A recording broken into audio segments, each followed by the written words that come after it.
Oh, All right, I'm now here at the Senior Center. I'm here with Marco Cardenas.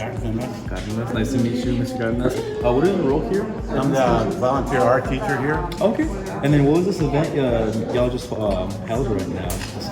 Pardon? What was this event right here that y'all were Oh, we holding? meet at the first and third Thursday of each month Okay. from 10:30 to 12:30. can you And tell I've us a been little doing bit? this- Yeah. I've been doing this for 22 years volunteering.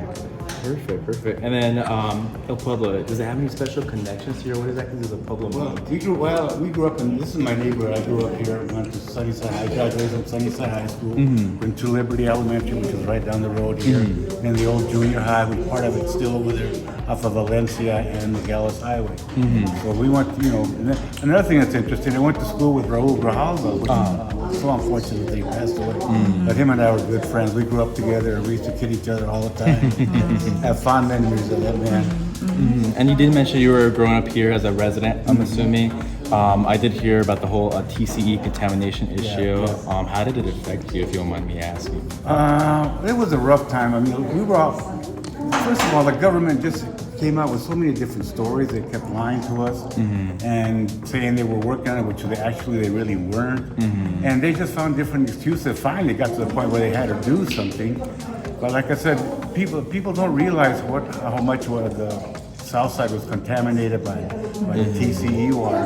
Like I was telling her, that when we get the airport wash, which runs from the airport all the way down to the Santa Cruz River, and that's where when they would clean their jets and stuff, that water would run right down the airport wash and right down where we grew up. And like I was telling her, we played in that wash when it rained. We used to meet, forts in there and play in the sand.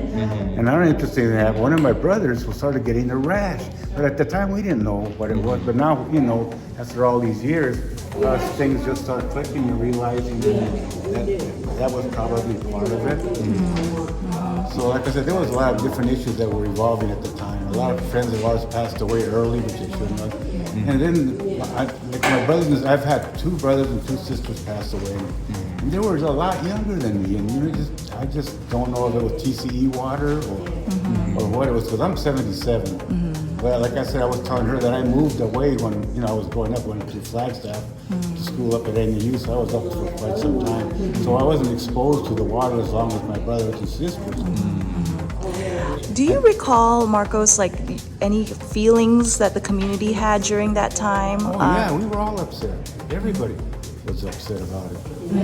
You were Like I telling said, about memories of rallies. Could you tell me a Yeah, little we bit? did have marches. We We went up and down Valencia, and then we marched in front of the airport too, right, where the Air National Guard is. But God, that was back in the 60s.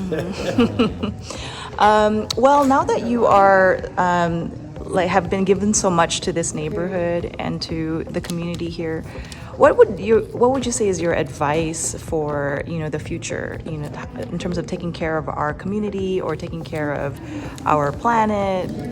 You just have to get involved. You got to find something that will motivate you, and then get involved in it. Like I said, I was a teacher at Sunnyside High School. That's how I got involved with a lot of different activities in the neighborhood. And that's the way I got involved with the Sunnyside Neighborhood Association. That's the way I got involved with Richard and here at the Neighborhood Center. We used to hold our meetings here. That's the way I got to know Richard. Then he asked me to volunteer teaching art here. And I told him as soon as I got caught up with all of my chores around the house that I would start, volunteering. So I did. Like I said, it's been 22 years. And I've only missed one day in 22 years. And I'm proud of that. Absolutely. Well, can you tell me your name again? Robert Marcos Cardenas. And do we have your permission to use some of this footage for our class Sure, projects? yes. Thank you so much for your time. Action. Hi, I'm here at the Senior Center once again. I'm here with, what was your name? Cecilia, very nice to meet you, Cecilia. What is your role here in the Senior Center? I'm with the art class. Art class? Okay. And how long have you been with El Pueblo for? More than 10 years. More than 10 years? Did you know about El Pueblo before you started volunteering for them? Okay. What special connection do you have with El Pueblo? Or what does El Pueblo mean for you specifically? Well, I joined so I could maybe do painting and get to know people. Perfect. And my class specifically, we're focused on the water crisis situation, on TCE contamination, and I heard from Marco that you were definitely one of the ones that were affected by it. Do you have any memories or anything that you like to share with us as far as like? The people were very concerned, especially my friends. They were concerned about the TCE. I was too. And Marco mentioned that there was like rallies involved, events back then. I don't know if you were part of those or anything I was a specific. part of the rally, the people, but I would read the newspaper of what was going on. Did you remember any feelings that you might have had when you saw, or that other people had during that time? Yes, I wanted to find out more about the TCE, what it was about. And then there was the water, contaminated water. Do you know much about it now that you've now that it's so many years have passed? Well, I'm a bit concerned because my first brother, my oldest brother, has cancer. My second brother, Juan Jesus, had cancer, different kind of cancer. My third brother died of cancer. Now, my fourth brother, he was killed in the war, but three of my brothers have cancer. I'm sorry to hear that.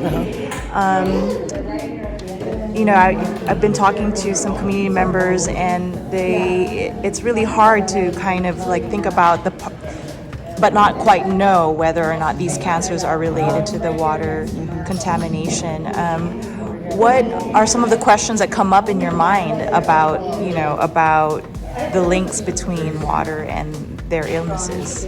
Oh, because I think there's a link because also my nephews, I have nephews that died of cancer. There's too many cancers in the family. What do you feel is the best way to remember those who have passed? You know, in terms of whether from maybe this contamination or not. What do you think we can do now to kind of Monitor the water more. That it's safe for the future generations. I had a side question, just more like memories about nature, and like, what do you love about nature? Do you have a memory about growing up around the environment that was important for you? Could you share like a couple of memories of like maybe water or like, or caring for the environment or appreciating something beautiful about Mother Nature? Yes. When we first moved, I lived on the other side of the Guys Highway. It used to be all desert. Maybe three houses. One of the houses was ours. But it was during the summer and winter. During the summer, especially, it was beautiful. The spring, all the grass and everything, and the bushes. And now there's houses there. Now they built an apartment building, and I used to be able to see Kid Peak from my house. Now it's blocked with a big apartment building, so I can't see that anymore. It's kind of sad, you know. Yeah. All the building going on, tall buildings and everything. Yeah, it's like a beautiful thing to be able, about Tucson, right? To be able to see all of the mountains. Yeah. Well, thank you so much. Can you tell me your name again? Cecilia, Trujillo. Trujillo. And do we have your permission to use maybe some of your footage and some of your words as part of Marcos's project and my class? Thank you so much. Anything to help you. Thank you.